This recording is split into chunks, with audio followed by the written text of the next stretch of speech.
વહેલી સવારે અમારી અજાણ બાર આ ડેમોલેશન કરવામાં આવ્યું કે જે 900 વર્ષની સ્મારક હોય અને ઇતિહાસથી જે પુરાતન ખાતામાં નોંધણી હોય એવી ઇમારતો કોઈ દબાણ હોતી નથી।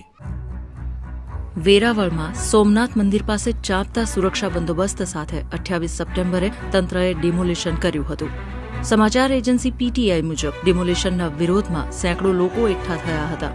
મુસ્લિમ સમાજના આગેવાનોનો દાવો છે કે પહેલા તંત્રએ તેમને દબાણ હટાવવાની ના કહી હતી અને બાદમાં તેમને અંધારામાં રાખીને વહેલી સવારે બાંધકામ તોડવાનું કામ શરૂ કરી દેવાયું હતું અને 27 તારીખે એ લોકોએ સાંજના 7 વાગે સર્વે કરવા માટે આવ્યા અને એ દરમિયાન બધા લોકોની વચ્ચે આવી વાત થઈ કે ભાઈ આ ડેમોલેશન કરવામાં આવશે એટલે પબ્લિક ભેગી થઈ ગઈ અને જ્યાં હાજીપીરના જે ગ્રાઉન્ડ છે ત્યાં 5 થી 7 હજાર લોકોની પબ્લિક થઈ। એ દરમિયાન કલેક્ટર સાહેબ સાથે અમારે ચર્ચા થઈ કે ભાઈ આ બધું શું છે સાહેબ, આ બધું કરવામાં આવે છે, અત્યારે જેસીબી બોલાવી લેવામાં આવે તો સરકારી તંત્ર બધું સક્રિય થઈ ગયો છે।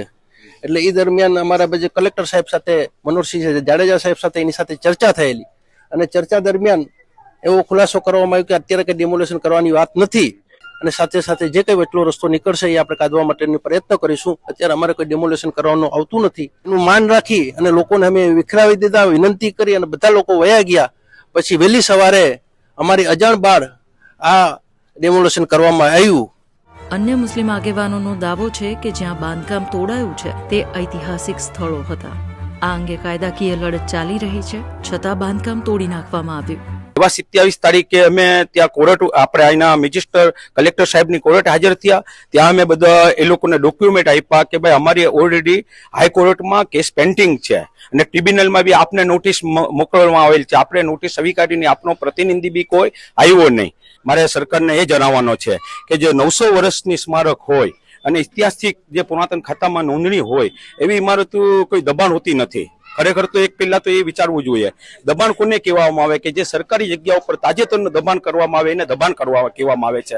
ખરેખર આ દબાણ હતું નહીં, આ ઇતિહાસનું એક સૂફી સંત ત્યાં આવીને ઇતિહાસમાં 900 વર્ષ પહેલાની આ જૂની કબરું છે તો દબાણ નથી, મજાર શરીફ હતી ને આનાથી કોઈ ભાઈબંધ સમાજ બી ખુશી નથી, તે પણ નારાજ છે કેમ કે હિન્દુ મુસ્લિમની આસ્થાનો એક ભાગ હતો।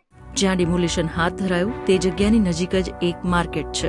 કેટલાક વેપારીઓનું માનવું છે કે વાત અહીં હિન્દુ મુસ્લિમની નહીં, ગેરકાયદેસર બાંધકામની છે।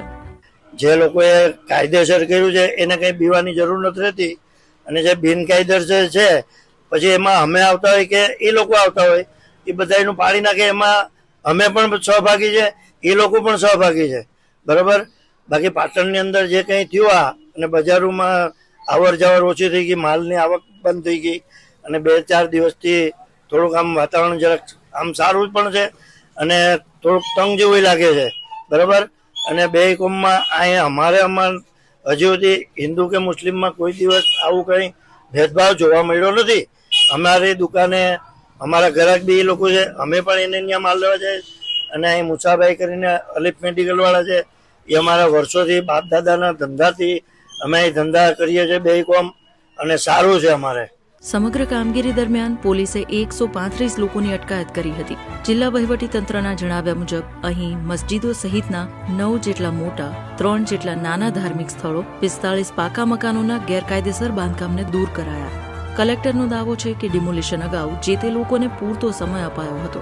આ દબાણદારોને અમે 20 દિવસ પહેલા અમારા એસડીએમ એલઆરસી 202 નીચે અધિકૃત રીતે નોટિસ પણ આપેલ ખાલી કરવાની અને 15 દિવસ પૂરા થતાં અમારા મામદાર દ્વારા પંચનામું કરી અને તમામની સહીઓ સાથેનું એ લોકોને સમજૂત કરેલ છે કે તમારે 24 કલાકમાં આ જગ્યા ખાલી કરી આપવાની છે। આમ છતાં જગ્યા ખાલી ન થતાં આજે વહેલી સવારે 5:30 અમે પૂરી ફોર્સ સાથે અને પૂરી મશીનરી સાથે આ ડોનેશન કર્યું। 102 એકર જગ્યા અને અંદાજિત 320 કરોડની એની કિંમત થાય છે। અગાઉ ના કહ્યા પછી વહેલી સવારે દબાણ તોડવાનું શરૂ કરાયું હોવાના મુસ્લિમ આગેવાનોના દાવાઓ બાબતે પ્રશાસનનું શું કહેવું છે તે જાણવા બીબીસીના સહયોગી પત્રકાર બિપિન ટંકારિયાએ એસપી મનોહરસિંહ જાડેજાનો સંપર્ક કરવાનો પ્રયત્ન કર્યો પણ તેમની પ્રતિક્રિયા જાણી નહોતી શકાઈ। બીબીસીએ અન્ય પોલીસ અધિકારીઓનો સંપર્ક પણ કર્યો હતો પણ તેમણે પણ આ અંગે કંઈ પણ કહેવાનો ઇનકાર કરી દીધો હતો।